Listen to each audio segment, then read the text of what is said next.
सिवान में चीनी मिल के कई उद्योग थे जो बंद हो गए। सरकार ने भी दावे किए थे खोलने के लिए, सूता मिल था वो बंद हो गया। उस उद्योग को खुलवाने के लिए क्या आप सरकार से बात करें, क्योंकि सरकार खुद इस पर नकार चुकी है। जी, उद्योग और वस्त्र उद्योग में एक नई पॉलिसी बनवाई है बिहार सरकार से, और उसमें अभी पटना में एक चर्चा हुई और उसके आधार पर वहाँ उनके साथ हम लोग बातचीत करते हैं। तो वो मेन कारण ये है। और दूसरा, क्षेत्र के भ्रमण से खुद भी कुछ चीज़ पता लगता है। जैसे अभी औद्योगिक क्षेत्र है, यहाँ एक छोटा सा औद्योगिक क्षेत्र है, वहाँ भी हम जाएंगे और देखेंगे कि वहाँ के जो इंफ्रास्ट्रक्चर कैसी है, क्या कमी है, क्या वहाँ किया जा सकता है, या उद्यमी लोगों की इच्छा क्या है, कितनी बड़ी और इंडस्ट्रियल एरिया यहाँ लगाई जाए, यहाँ या गोपालगंज में लगाई जाए।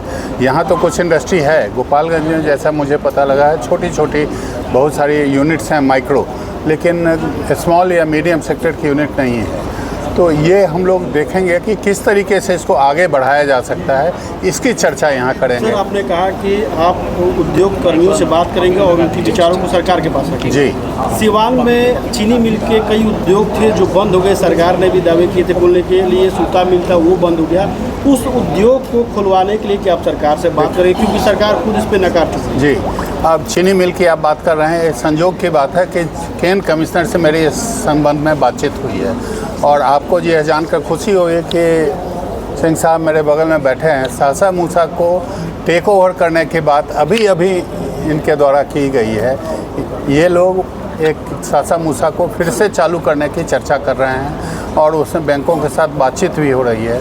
ये तो एक यूनिट आपकी तुरंत चालू हो सकती है अगले सीजन में, ऐसी संभावना बन रही है। देखिए, सिवान और गोपालगंज एक ही क्षेत्र है। सूता फैक्ट्री भी थे, उद्योग के चमड़ा का उद्योग था जो यहाँ काफ़ी फेमस था। देखिए, ऐसा है, उद्योग में सरकार उद्योग लगाती है, उसके हम पक्षधर नहीं हैं। हम पक्षधर हैं कि हमारे जो यहाँ समाज के लोग हैं वो उद्यमी बने और उनके द्वारा उद्यम लगाया जाए। उसमें कोई अगर दिक्कत आती है, जैसे हम लोगों ने अभी चमड़ा उद्योग और वस्त्र उद्योग में एक नई पॉलिसी बनवाई है बिहार सरकार से, और उसमें अभी पटना में एक चर्चा हुई थी जिसमें केंद्रीय वस्त्र मंत्री भी आए हुए थे। तो ये हो रहा है कि बिहार में वस्त्र उद्योग को किस तरह से आगे बढ़ाया जाए, एक चर्चा अभी इसकी शुरुआत हो चुकी है।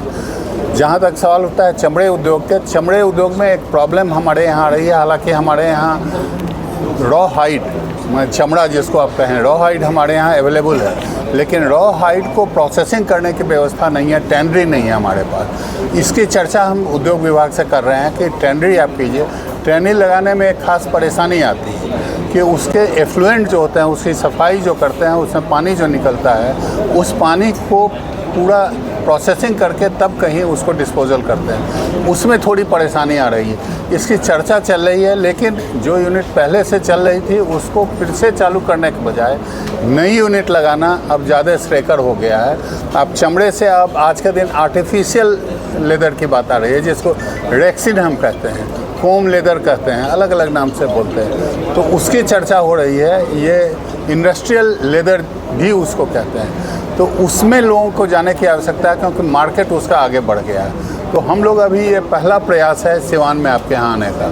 हम लोग एक दोनों तरफ से हम लोग चर्चा करेंगे और कोशिश ये करेंगे कि यहाँ के उद्यमी जो हैं, मंसूर आलम साहब हैं और हमारे नारायण जी हैं, तो आप लोगों के साथ मिलकर, और हमारे GMDIC के महाप्रबंधक भी पास में हैं, कि किस तरीके से स्किल डेवलपमेंट एंटरप्रेन्योर की जाए, जिससे कि उनको हम आगे बढ़ा सकें। बैंकर्स हैं हमारे साथ हैं, यहाँ तो लोकल जो आपके रीजनल मैनेजर्स हैं आए हुए हैं, लेकिन पटना में भी बैंकर के सीनियर ऑफिसर से भी जो बातें हुई हैं, उन्होंने कहा है कि पैसे की कोई दिक्कत नहीं होगी।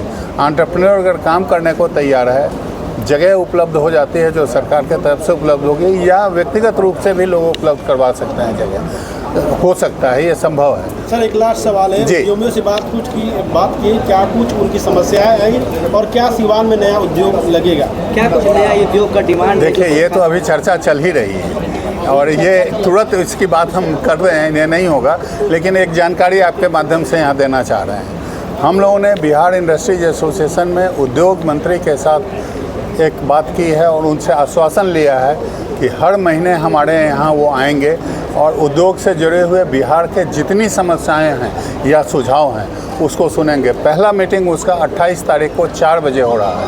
तो आप सबों से निवेदन है कि अपने माध्यम से आप उनको सूचित करें कि जिनको भी कुछ सुझाव हो या जो भी कंप्लेन हो वो उस दिन आवें और वो उनके समक्ष रखें। Patna Bihar industries association, Sinha library. सबसे बड़ी समस्या है कि जैसे कि आपके बैनर पे मैं देख रहा हूँ कि बैंकों का जो नाम लिखे गए हैं, सबसे बड़ी उद्योग लगाने में समस्या बैंक की है। बैंक के पास जाने के पास लोगों के चप्पल घिस जाते हैं, लेकिन उद्योग नहीं लग पाता। नहीं, ये मैं बैंकर हैं, मैं उनके तरफ से डिफेंस नहीं दे रहा हूँ, लेकिन अगर ऐसी कोई समस्या है तो आप मंसूर आलम जी यहाँ हैं, इनके माध्यम से वो सारी चीज़ मुझे भेजें। अगर जेन्युइन केस होगा उनको फंड मिलेगा, ये मैं आश्वासन दे रहा हूँ बिहार इंडस्ट्री एसोसिएशन। परिचय थोड़ा सा बता दीजिए सर। मैं KPS केसरी, अध्यक्ष बिहार इंडस्ट्रीज एसोसिएशन। अध्यक्ष बिहार इंडस्ट्रीज एसोसिएशन।